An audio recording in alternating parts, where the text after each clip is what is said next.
ચોથી કેડર જે senior cadre છે અને જેમાં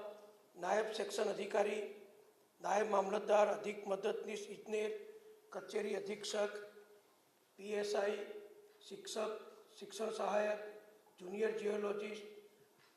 સુપ્રિન્ટેન્ડન્ટ આવા પ્રકારના કર્મચારીઓની કેડરનો સમાવેશ થાય છે. એમને અત્યાર સુધી 17,000 રૂપિયા ઉચ્ચક વેતન જે આપવામાં આવતું હતું એમાં 124% વધારો કરી અને 7મા